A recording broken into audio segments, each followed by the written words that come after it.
한 해의 끝을 사는 오늘 같은 날은 주님을 모르는 분들은 지인들과 혹은 가족들과 함께 망년회다라고 하는 이름으로 오늘 하루의 시간들을 보내는 줄 압니다.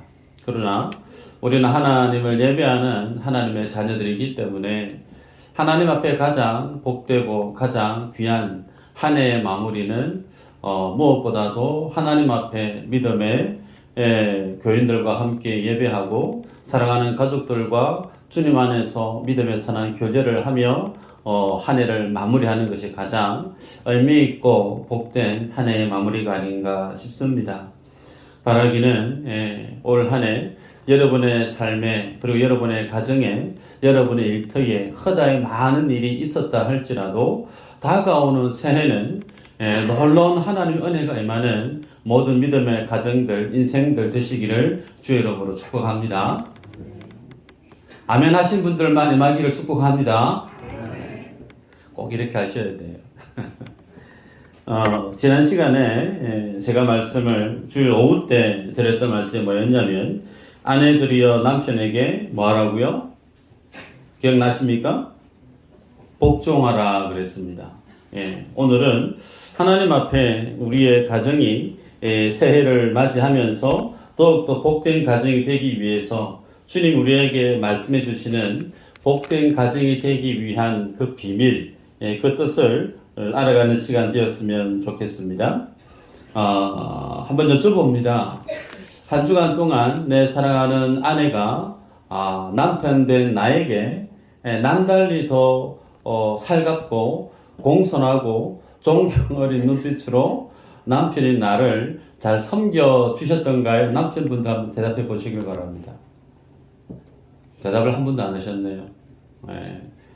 그렇다고 해서 아내분들에게 자네 왜 그렇게 말씀대로 안 사노? 그렇게 몰아세우지 마시기를 바랍니다. 왜냐하면 지금부터 보게 되는 이 말씀을 보면 사랑하는 아내가 남편 된 나에게 주님이 말씀하시던 것처럼 그렇게 복종할 수밖에 없는 삶의 비밀이 오늘 남편들에게 하나님 하고 계시기 때문에 그래요.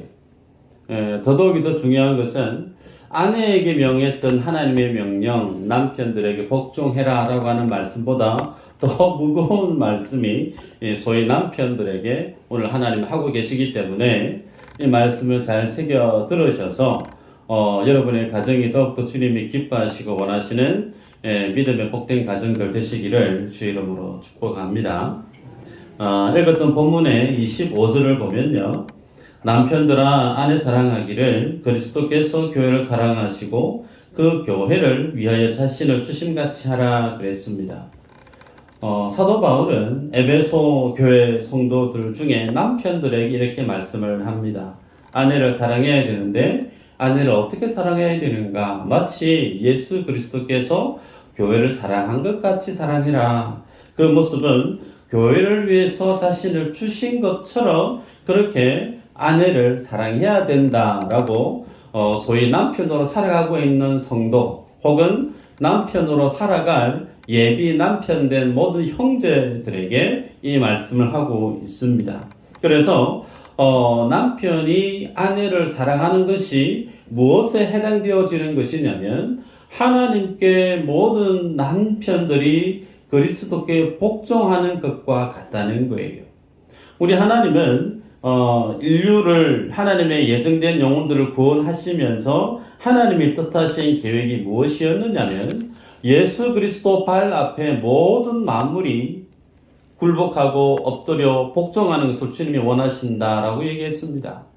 그래서 모든 만물이 예수 그리스도 그 발 앞에 엎드리고 복종하는 그때에 주님이 하나님께 복종한다라고 말씀을 우리가 지난 시간에 나눴어요.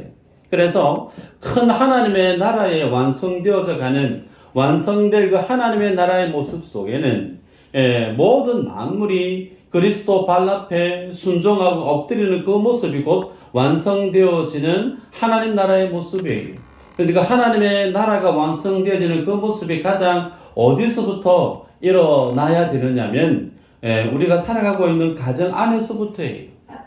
특별히 그 가정 안에서 어떤 모습이냐면 남편이 마치 예수 그리스도께서 교회를 사랑하시던 것처럼 그렇게 자신의 아내를 사랑하는 것이 곧 예수 그리스도께 대한 남편이 복종하는 모습이라는 겁니다. 마찬가지로 아내들도 마치 남편에게 지난 시간 우리가 오후 시간에 봤던 것처럼 남편에게 아내가 복종하는 그것이 무엇과 동일하냐면 예수 그리스도의 몸된 주님께 대한 복종의 의미와 다르지 않다라는 겁니다. 그래서 종국에는 오늘 본문에서 사도 바울이 모든 남편과 아내된 그리고 에베소 교회 성도들에게 하고 싶은 그 이야기의 가장 포인트가 뭐냐면 32절에 언급하고 있습니다. 보면 이 비밀이 크도다 나는 그리스도와 교회에 대하여 말하노라.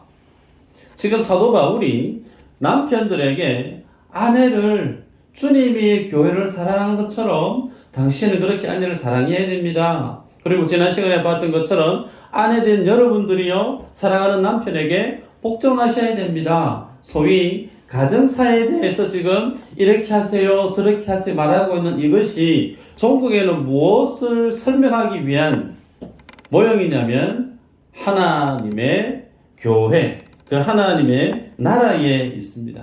그래서 예수 그리스도와 교회에 대해서 지금 사도 바울이 풀어가고 있는 과정 속에 있습니다. 그래서 여러분 하나님은 하나님의 몸된 교회와 예수 그리스도의 모습을 한 가정 안에 있는 남편과 아내의 모습을 통해서 지금 설명하십니다. 소위 결혼의 그 관계를 놓고 성경은 창세기에서부터 계시록에 이르기까지 성경은 일관되게 예수 그리스도가 어떤 분이고 예수 그리스도가 만들어낸 이 땅의 성도와 교회가 어떤 관계인지를 쭉 설명하고 있어요.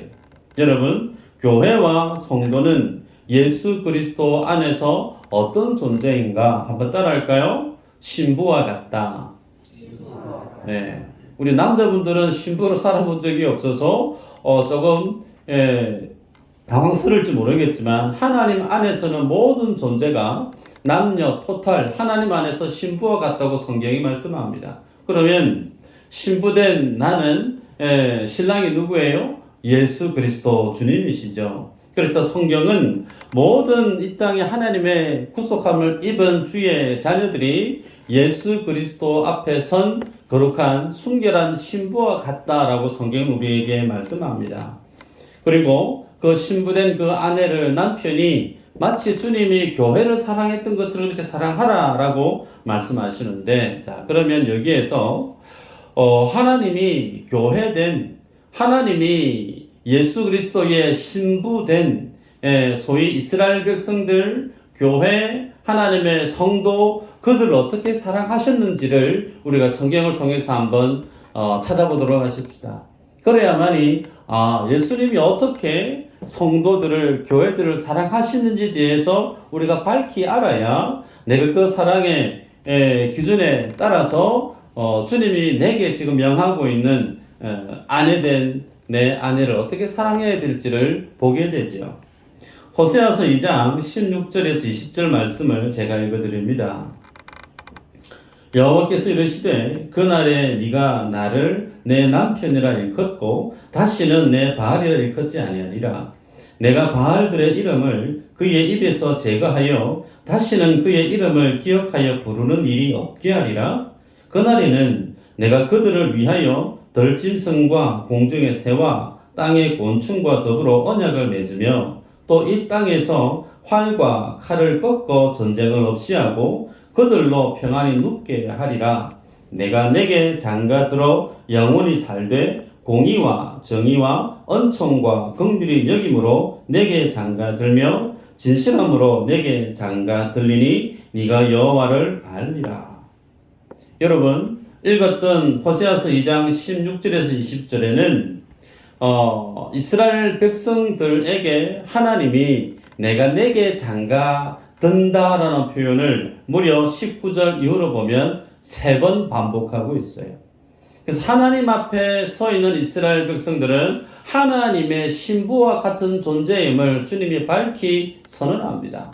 그런데 그렇게 신부되어졌던, 그렇게 하나님의 은혜로 구속함을 입었던 이스라엘 백성들이 그 신랑 되신 주님께 대한 믿음의 모습이 어떠했느냐? 우리는 기억하고 있습니다. 출애굽을 하고 이스라엘 백성들이 가나안 땅에 들어갈 때 그들이 손수 지었던 집에 그들이 살았던가요? 아니에요. 그 땅에 원주민이 살았던 그 집을 그들이 차지했습니다.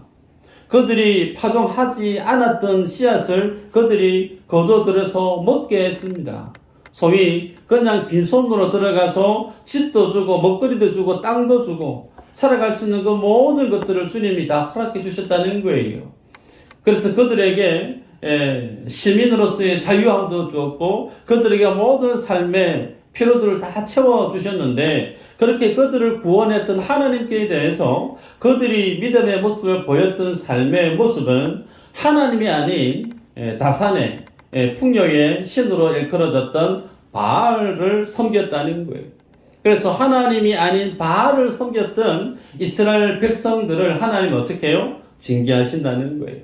그들을 징계하고 그들을 심판하고 그들을 하나님께서 심판하셔서 하나님의 신부답게 새롭게 만드시겠다는 겁니다. 그래서 죄도 없이 허물도 없이 하나님의 거룩한 순결한 신부로 주님이 다시금 이스라엘을 만들어서 내가 내게 장가 들겠다고 하나님이 3번이나 연거푸 말씀하고 있는 걸 보게 되죠. 여러분, 성경을 보다 보면 굳이 하나님이 그렇게 하셔야 될까라고 하는 반문을 갖게 됩니다. 하나님 같으시면 새롭게 만드셔도 되잖아요. 하나님 같으시면 새로운 신부를 주님이 새롭게 창조하셔도 잘못된 거 없습니다. 그런데 하나님은 새로운 존재를 만드시는 것을 하시지 않고 하나님이 사랑하기를 작정하셨던 이스라엘, 그들의 모습이 부족하고 잘못됐고 허점투성이고 정말 죄악투성인 그리스도의 신부라 말할 수 없는 참담한 그 모든 모습들을 주님이 다 정리하시겠다는 거예요.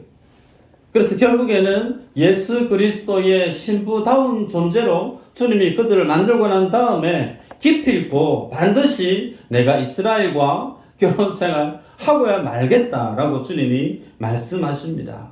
여러분, 하나님의 사랑이 끝이 없어요. 그 하나님의 사랑을 인간의 말로 표현할 수 있는 표현이 없습니다. 그렇게 주님이 인생들을, 하나님의 택한 주의 자녀들을 포기하지 아니하시고 끝까지 그들을 구원해 내시는, 지독히 사랑하시는, 영원히 사랑하시는 그 하나님의 사랑하심이 성경 속에 굵직하게 새겨져 있습니다. 여러분, 오늘날 OECD 국가 중에 이혼율 1위 국가가 어느 나라일까요? 아세요? 대한민국입니다. 하루에 300상 이상이 이혼을 하고 있습니다. 이혼하는 이유가 다양하겠지만 가장 일반적인 이유는 배우자가 또 다른 사람을 사랑하고 있는 그 모습을 보면서 얼굴을 마주하고 살 수 없겠죠. 그래서 결국은 이혼할 수밖에 없는데요. 여러분, 하나님이 어떻게 이스라엘을 사랑했는가? 그렇게 사랑했다는 거예요. 하나님이 그들의 신랑인데 그 하나님을 사랑해야 될 그들이 하나님이 아닌 세상을 사랑했다는 거예요. 바알을 사랑하고 자기 욕심을 쫓고 구원의 생명을 준 그 하나님을 까마득히 잊어버리고 자기 갈 길 찾아서 마음대로 살았던 그들, 주님이 포기하셔도 무방할 텐데 주님이 그들을 찾아가서 하나님의 자녀로, 하나님의 신부로 붙드시는 것을 봅니다. 여러분, 이 모습 속에서 우리에게 더 놀라운 말씀을 주시는 게 있습니다.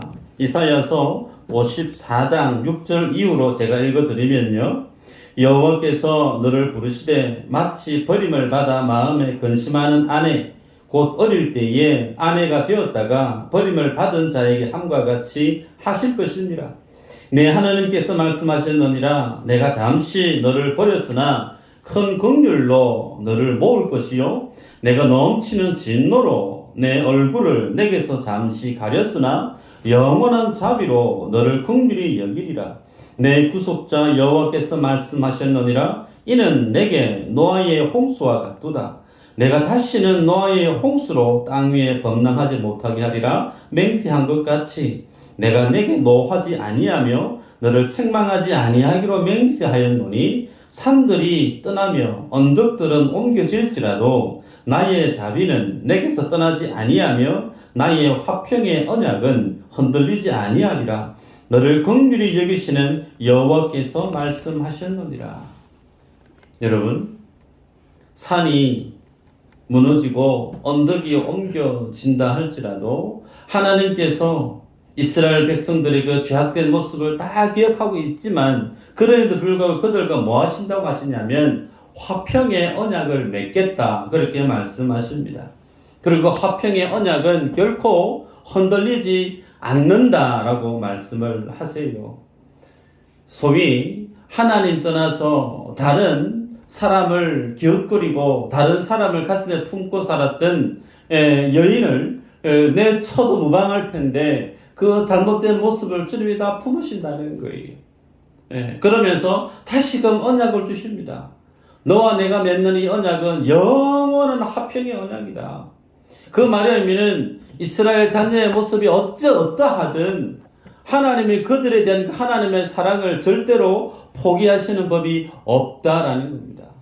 여러분, 이것까지만 줘도 죄악된 삶을 살았던 이스라엘 백성들에게는 넘치는 은혜죠. 하나님이 나의 허물을, 나의 부끄러운 과거를 주님이 용서해 주셨다라고 하면 그것만으로도 정말 황송할 정도로 넘치는 은혜 아니겠습니까? 그런데요, 우리 하나님의 은혜는 여기를 뛰어넘습니다.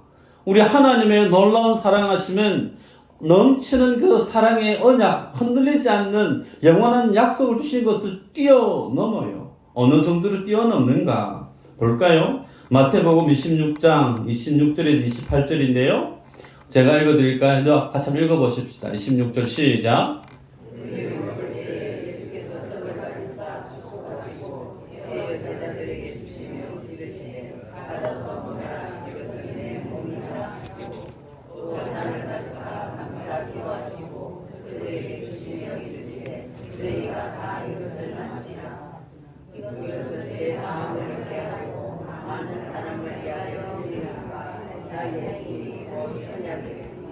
네. 하나님이 구원했던 이스라엘 백성들, 그들이 하나님을 떠나서 마음대로 살았던 그들에게 다시금 영원한 화평의 언약을 맺었던 그 주님이 말로써 언약을 맺는 수준을 뛰어넘고 자신의 하나뿐인 독생자를 이 땅에 보내십니다. 보내셔서 친히 제자들에게 주님이 설명하시죠. 떡을 떼주면서 주님이 말씀합니다. 이거 먹으라. 이거 내 몸이 내 몸이다. 포도주 주시면서 이거 마시라. 죄를 사하게 하는 거룩한 피다. 생명의 영생수다. 소위 하나님은 이스라엘 백성들, 주의 자녀된 그들을 영원한 언약으로도 주님이 구속해 내셨지만 그 수준을 더 뛰어넘어서 자신의 피와 살을 송두리째 자신의 사랑하는 신부된 주의 자녀들, 신부된 주의 성도들, 교회를 위해서 전부를 다 주셨어요. 그렇게 해서 주님이 자신의 사랑하시는 신부에 대한 자신의 전부를 다 내놓으신 분이 우리가 예배하고 있는 예수 그리스도 주님이십니다. 그러기에 오늘날 하나님 안에서의 영적인 이스라엘이 누구죠? 오늘 우리입니다. 그 사랑을 받아 마시고 먹었던 존재가 누구냐면 오늘 이 자리에 예배하고 있는 우리 모두란 말이죠. 그런 우리에 대한 하나님의 사랑, 잘 아시는 말씀 로마서 5장 8절에 우리가 아직 죄인이었을 때에 그리스도께서 우리를 위하여 죽으심으로 하나님께서 우리에 대한 자기의 사랑을 확정했다라고 말씀하시죠. 여러분, 하나님이 나를 사랑했던 그때의 모습이 좋게 사랑받을 만한 모습이 아니었다는 겁니다. 성경은 하나님이 우리에게 찾아왔을 때 원래 내 모습이 하나님과 어떤 관계였느냐면 원수 사이였다라고 기록하고 있죠. 사랑할 수 없는 원수 사이였던 그들, 사랑받을 만한 자격도, 사랑받을 만한 모습도, 열매도, 인격도 아무것도 없는 그런 우리를 주님이 그냥 사랑하셨다는 거예요. 그래서 주님 우리를 사랑하신 것은 우리의 존재의 이유에 있지 않습니다. 내가 뭔가를 많이 하면 주님이 더 나를 사랑해 주시겠지. 아니요. 그렇지 않습니다. 주님은 우리에 대한 사랑을 기대하지 않습니다. 우리는 날 때부터 죄악 중에 났고 우리는 나서 죽을 동안 우리 마음속에 노아 이후에 심판을 하시는 그 주님이 어릴 때부터 그 심령이 악한 것이 넘쳐났던 인생에 대해서 주님이 인정하셨습니다. 그러기에 주님은 우리에 대한 구원을 어디에 근거를 가지고 우리를 구속해내시고 구원해 가시느냐면 하나님의 사랑에 근거하고 있습니다. 내 모습이 어떠하든 내가 진흙탕에서 뒹굴었던 모습이든 내가 바닷가에서 내 마음대로 살아서 엉망진창의 모습이든 내 몸에 쾌쾌한 냄새가 수북히 나는 정말 가까이 하기 힘든 역한 냄새를 풍기는 더러운 사람의 모습이든 그거에 주님 우리의 사랑의 모습을 논하지 않는다는 거예요. 하나님이 택했다는 겁니다. 그게 다입니다. 하나님이 내가 너 사랑하기를 내가 너 내 신부로 내가 너 내 아내로 선택했다는 거예요. 그 선택이 언제부터요? 창세 전에 이 모든 우주 만물이 조성되어지기 이전에 하나님이 나를 보셨다는 거예요. 아멘인가요? 그렇게 성부 하나님, 성자 예수님, 성령 하나님이 나라고 하는 볼품없는 그냥 왔다가 먼지처럼 사라질 수밖에 없는 아무짝에 세상도 바라보지 않는 나에 대한 존재를 주님이 영원 전부터 나를 바라보셨고 사랑하셨다는 거예요. 그렇게 사랑하셨던 그 주님의 사랑하심이 2000년 전 골고다 언덕 위에 십자가 위에서 주님이 인간의 역사 속에서 한 획을 그어버리십니다. 내가 널 이렇게 사랑했다. 그 십자가의 사건은 영원한 사건이에요. 나에 대한 그 하나님의 사랑이 얼마만큼 분명한지를 세상이 이 땅 끝에서 주님 이 땅에 다시는 재림하시는 그 시간까지 어느 누구도 하나님이 나에 대한 사랑에 대해서 설마 그럴까?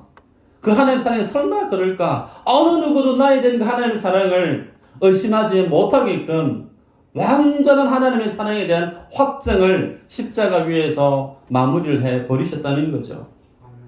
중요한 것은 그렇게 주님이 교회를 사랑하셨던 그 사랑하심, 그 모습의 모양처럼 오늘 우리에게 특히 남자분들에게 뭘 명하고 있어요? 네가 그렇게 네 아내를 사랑해라 라고 말씀하고 있습니다.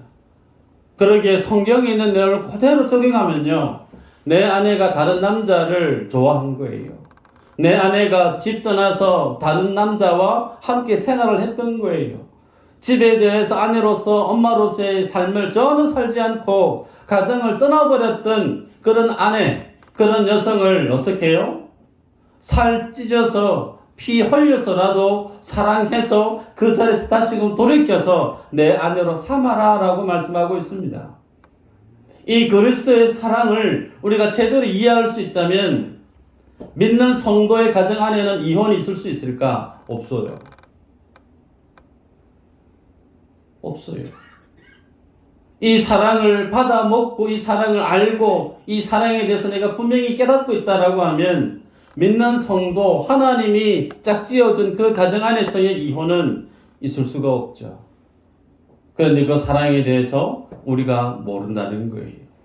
그 사랑에 대해서 우리가 깊이 있게 절절하게 알지를 못하니 눈에 보이는 대로 판단할 수밖에 없다는 겁니다. 그러기에 여러분에게 말씀합니다. 오늘 이 말씀을 들으면서 남편 되시는 분들, 아내 되시는 분들 정신을 차리시기를 바라요.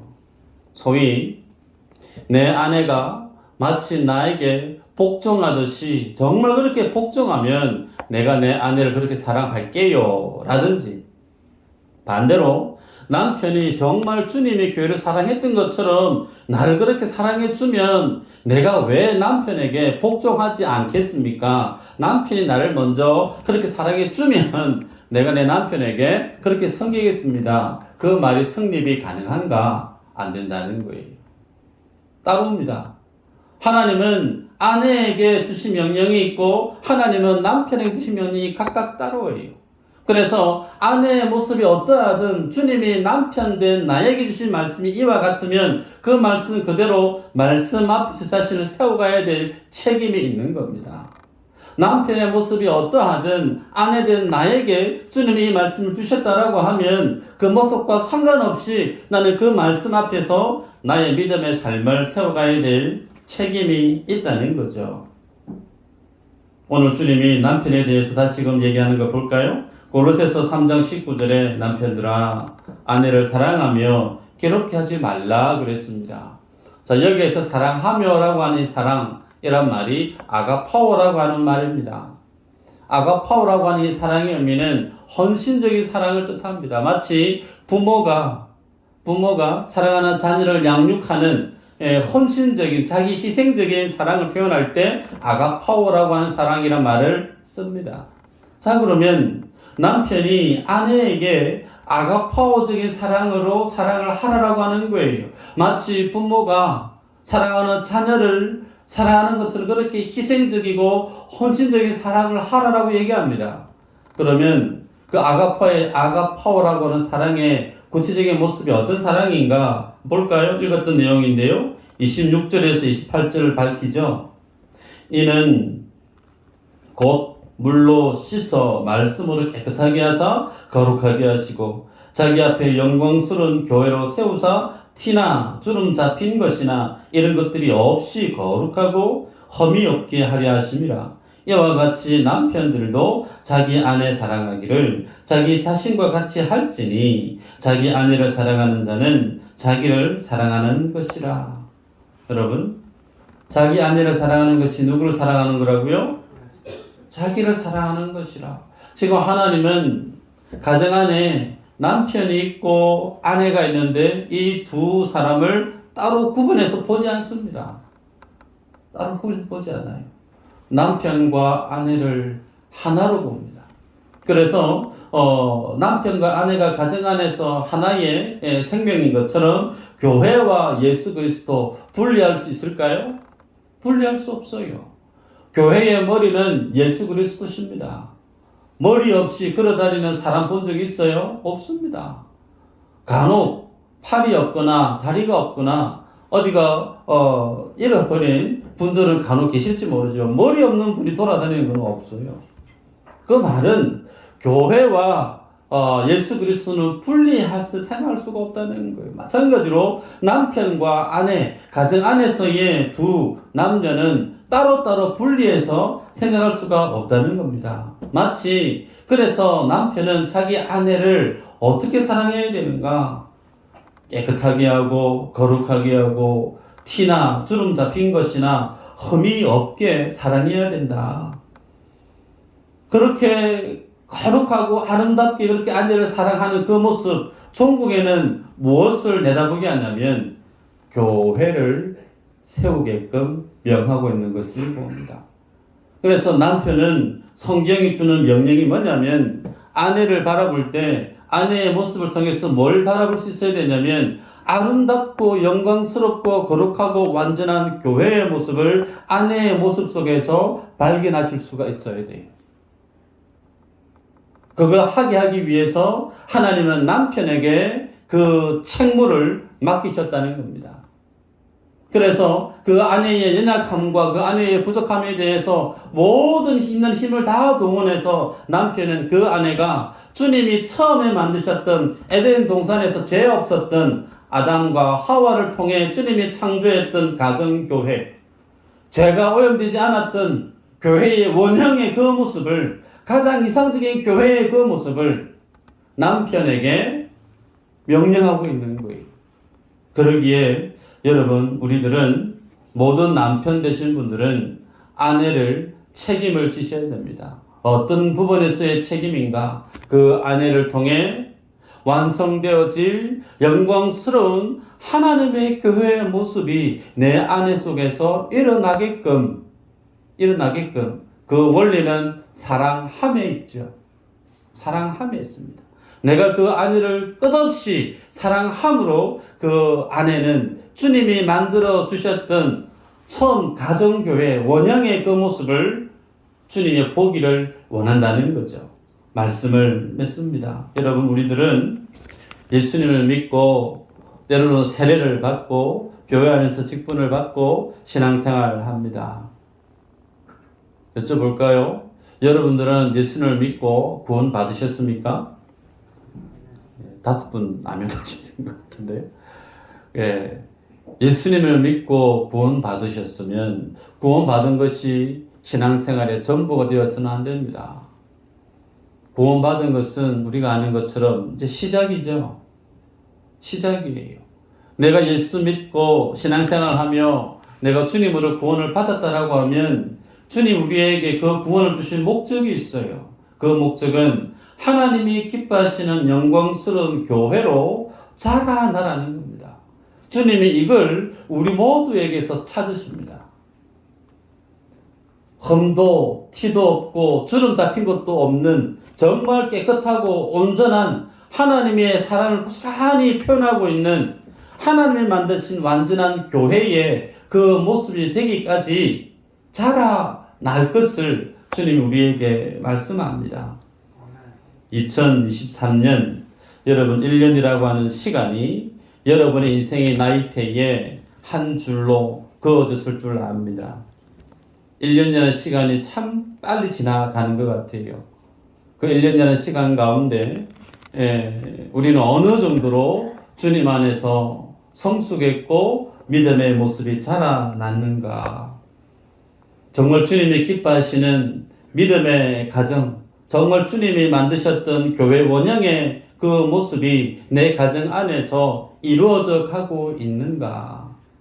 여러분, 여러분의 성숙에, 여러분의 성장에, 여러분의 신앙의 변화에 가장 첫 번째 사역의 현장은 여러분의 가정입니다.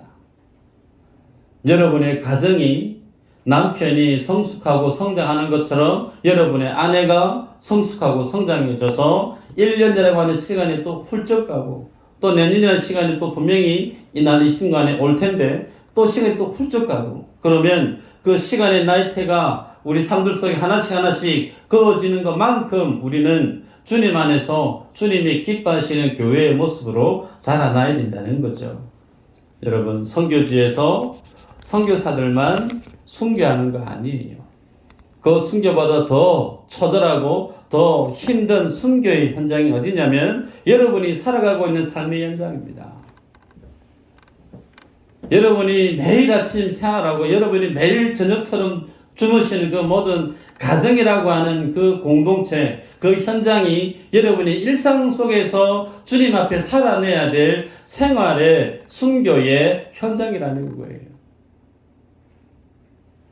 사도 바울이 이 내용을 말씀을 하기 위해서 말씀을 하기를 예수 그리스도 안에서 끝없이 자라날 것을 명했습니다. 바라기는 2023년이 가고 이제 2024년이 내일이면 다가올 텐데 여러분 속에 하나님에 대한 소원함 있었으면 좋겠습니다. 남편에 대한 바람, 아내에 대한 바람이 있을 수 있는데 토탈 묶어서 하나님 내 가정이 주님 안에서 성숙되게 하여 주옵소서.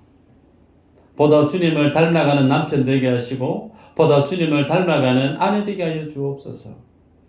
서두에 말씀했습니다. 남편이 아내에게 복종하는 것이 곧 그 남편이 예수 그리스도께 복종하는 것과 같다.